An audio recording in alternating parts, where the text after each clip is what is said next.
मानस श्रृंखला में आज का विषय सहजता 2। व्यक्ति जीवन में अनेक कार्य करता है, अनेक घटनाक्रम चलते रहते हैं। विभिन्न परिणाम और लक्ष्य व्यक्ति के सामने आते जाते रहते हैं। इन सब के साथ व्यक्ति के मन में अनेक प्रतिक्रियाएं होती है। विचारों का द्वंद्व चलता रहता है। व्यक्ति इन विचारों के कारण किसी भी कार्य को पूर्ण मनोयोग से नहीं कर पाता। मन का भटकाव बना रहता है। फिर परिणाम अच्छे आ जाएं, ये तो संभव ही नहीं। परिणाम केवल श्रम पर आश्रित नहीं होते। मनोयोग और सकारात्मक भाव ही तो सुखद परिणाम के सूत्र हैं। इस प्रक्रिया के 2 प्रमुख भाग हैं। एक, वर्तमान में बने रहना, कार्य के साथ जुड़े रहना, और दूसरा, जो कुछ हो रहा है उसमें सत्व गुण की प्रधानता होना, रज और तम का न्यूनतम होना। इसी का नाम सहजता है। एक बार ये बात समझ में आ जाए तो वर्तमान में जीने का अभ्यास भी हो जाएगा। विचारों के द्वंद्व से जागृति होने लगेगी। अनावश्यक चिंतन भी हमें परेशान नहीं करेगा। कहा गया है कि सत्वम लघु प्रकाशकम।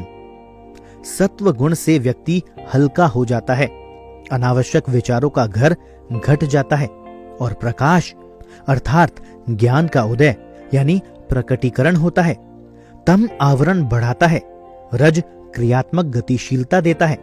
इनमें कमी आते ही प्रकाश के द्वार खुलने लगते हैं। शाम को एक कागज पर हम लिखें कि दिन भर में हम किस किस कारण से चिंतित रहें और क्यों, तो 3-4 दिन में ही पूरी तस्वीर स्पष्ट होने लगेगी। हमें अनुभव होगा कि अधिकतर विषय अनावश्यक थे। विषय हमारे सामने से गुजरे और हमने उनको पकड़ लिया। उनके साथ वह ताना बाना बुनने बैठ गए।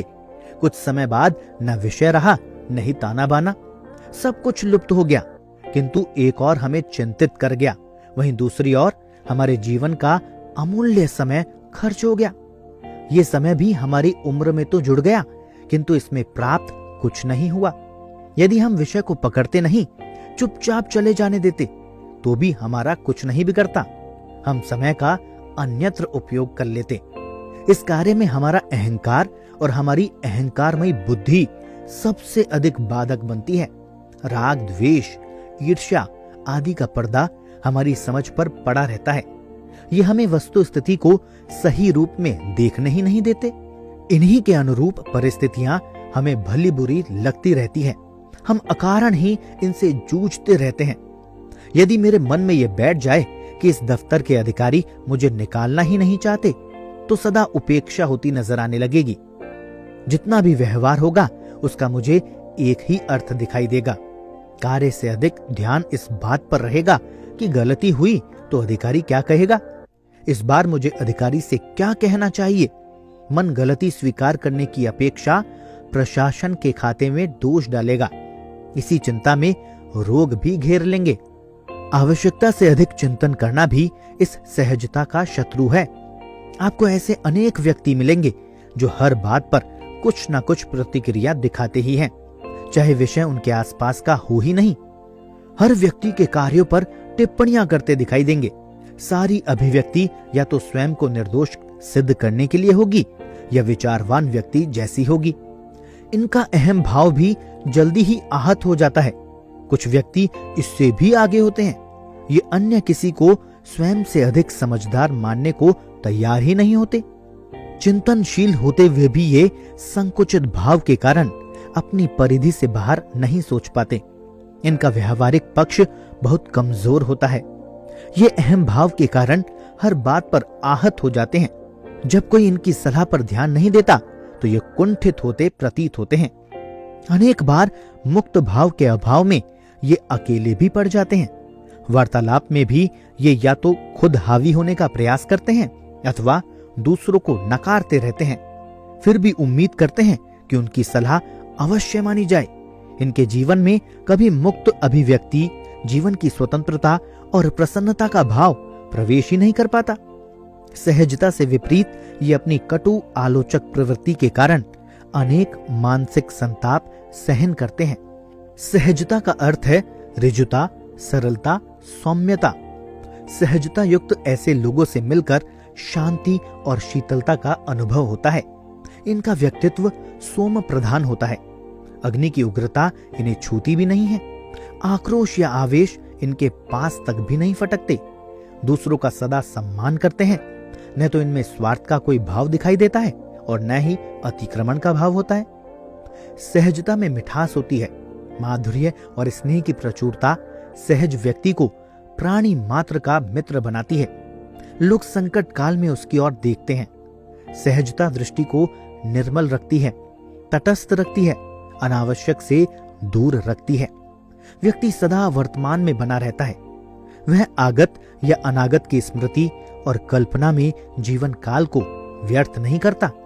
इसी कारण वह प्रतिक्रियावादी भी नहीं बनता। हमारा अहंकार अनेक अनावश्यक कार्यों का सूत्रपात करता है, अनावश्यक चिंतन के द्वार खोलता है, अनावश्यक भाव भूमि बनाता है। हमारी प्रतिक्रिया हमें विषय के साथ केवल लिप्त ही नहीं करती, अपितु विषय के साथ बांध देती है। सहजता में विषय आते जाते रहते हैं पर ठहर नहीं पाते। हम अनावश्यक का त्याग करें तो सहजता की शुरुआत कर सकेंगे। क्या नहीं करना चाहिए इस पर भी विचार करें। क्या नहीं बोलें, क्या नहीं देखें, क्या नहीं सोचें, क्या नहीं सुने आदि पर निरंतर चिंतन करें तो मात्र इसी से आदि सहजता आ जाएगी। व्यवहार में हमें सन्यासी तो नहीं बनना है, पर हम कर्म करते रहें।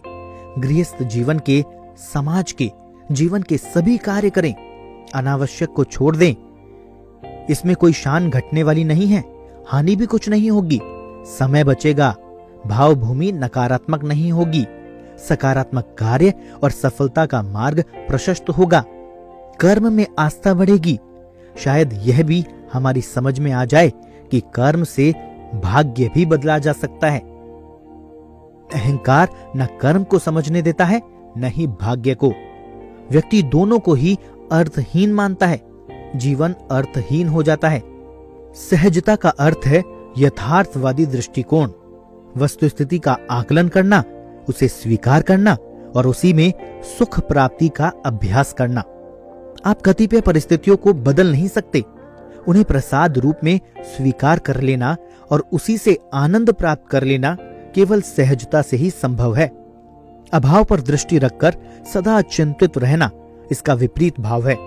हर हाल में उम्र तो कटी जाती है, पर हमें यह तय करना है कि किस रूप में स्वीकार करें। सहजता विशालता देती है, एक दृष्टि देती है, जीवन के आकलन का अवसर देती है, प्रेम का पाठ पढ़ाती है, आत्मा और ईश्वर से जोड़ती है।